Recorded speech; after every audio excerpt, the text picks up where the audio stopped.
Jimmy K here, Metal Voice. Look at this. The Metal Voice shirts are now on sale. Just go to the video description to find out on how you can purchase one. Metal!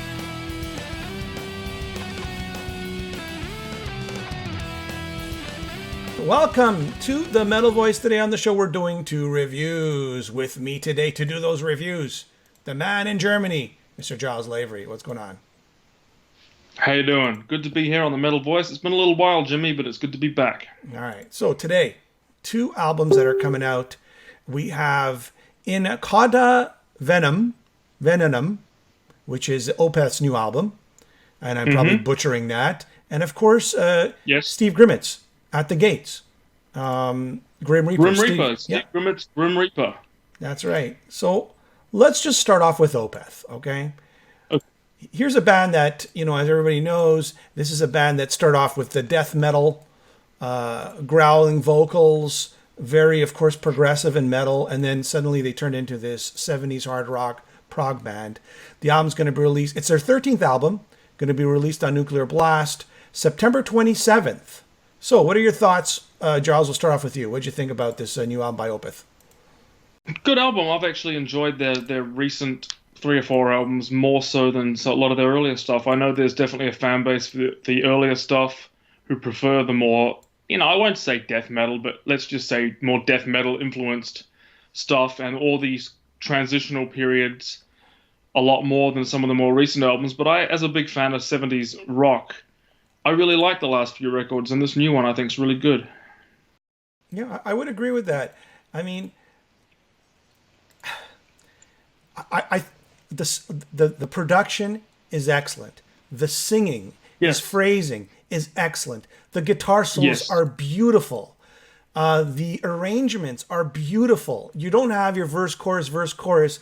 It's all over the place. It's like you said, a 70s hard rock prog band.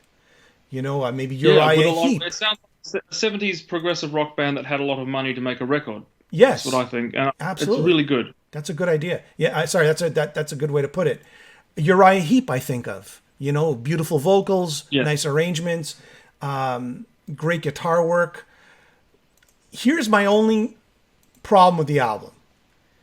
I just find... Excuse me. Let me start that again. Here's my only problem with the album, Giles. First of all, I think it's a great album. Don't everybody misunderstand me. I just find that it's not seamless in the sense that when you put on Mastodon, they have, I think it's Crack the Sky album. The album is like one whole song, and the songs are intertwined. There's a certain vibe, and they sort of seamlessly work together. Whereas this album, it feels like it's pieces. There's pieces of beautiful music everywhere. And that doesn't mean it's bad. It doesn't mean it's bad. It's just, it feels like it's not connected somehow. Do you feel that way? I didn't get the same impression to the extent that you're saying, but I see what you mean to a point. But no, it wasn't really a big. I didn't find that was a big issue for me. Okay. I quite like the different sort of journeys and twists and turns the album took as it went along.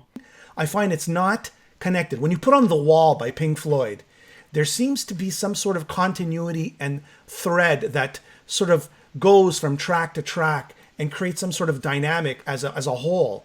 Whereas this, it's kind of like just pieces of beauty. And it doesn't mean it's bad. It just means it's different. It's just, that's where I kind of find maybe this band could just put it together in one way. I don't know what that means. Is it, like, I don't know what song I'm listening to sometimes. That's what I'm getting at. Any particular highlights for you, Jimmy? A lot of highlights. It is a beautiful album. And just because I'm saying that doesn't mean I don't like the album. I loved Dignity, which is the second track. I love Heart in Hand. Beautiful. Like, there's a lot of free form jazz playing and bass. To me, it reminds me of The Lonesome Crow. It reminds me of early Pink Floyd. It reminds me of just so many different 70s sounds that we miss, even on the Garroter, he's doing like this voice sax singing, and the last song, All Things Will Pass, is beautiful. Hands down the greatest song on the album. It's an excellent album. I don't even want to I just want to put a little critique of mine there. Like, I think it could have been a Right. perfect album if it was seamless. That's what I'm saying. Fair enough. Well, I thoroughly enjoyed it, and I always look forward to a new Opeth record for this particular reason. I really think they've, I hate to use the word matured, because they always were fairly mature band in the realm of heavy metal, but I really like the path they've gone down with the heavily influenced by 70s rock, but doing it the right way. I mean, Mikkel is basically at his peak in terms of singing. What a beautiful voice! Yes. What a great songwriter! Congratulations! I would definitely recommend this album highly. It's like 8.5, 8, 9 out of 10 around there. And again, it would have been 10 out of 10 for me if it just had that sort of seamless sort of thread that just brings it all together. But again, it is very, very strong. And there's so many highlights and there's so much stuff. When you re-listen to it, you say, oh, I missed that and I missed this. And there's just so much there, from orchestrations to choirs. It's just so much work, and I commend the band for doing so well. So definitely, maybe let's say 8.7 out of 10, around there. Fantastic. Well, well put. I would give it, I'd give it an 8 out of 10 personally. All right, good. All right. Which is very high for me. You know me. I'm in Very all my strict. love. I kind of bounce. Very I strict. bounce around 6 or 7. So this is an 8. I think this is really, really good. A very, very good record. All right, As you know, I keep those 9s and 10s for those genre-defining records. Yeah. This is very, very good. Thoroughly enjoyed it. Well done. And I'll just leave. I'll end on this note. I think it's going to be something where future generations will pick up on this album.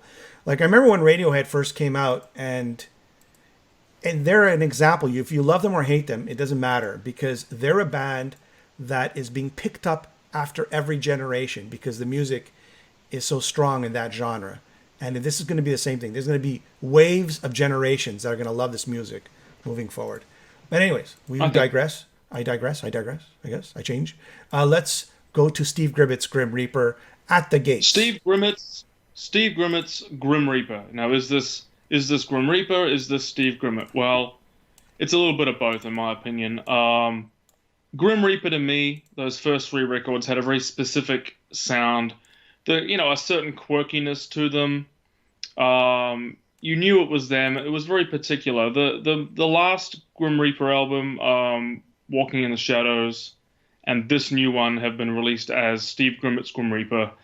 And for me, I hear a little bit of Lion's Heart in there. I hear a little bit of Steve Grimmett's solo album in there. It's kind of, to me, a combination of a lot of what Steve's done over the years. Essentially, for me, just really good British heavy metal would be a way I would describe it. It doesn't particularly sound like the Grim Reaper of old, though, but it's very, very good. Yeah, and when I spoke to Steve, he told me exactly just that. He goes, we're not trying to we're not trying to copy what we did in the past with Grim Reaper. We want to sort of, be contemporary, I guess. What do you want to call it? We want up to date. We want to, of course, have elements of Grim Reaper there, but we want to be, I wouldn't say, like metal of today, but, the classic metal sound, refreshing, good production. To me, I love the song At the Gates. I love the song Venom, What Lies Beneath, Rush, and it's not the band Rush.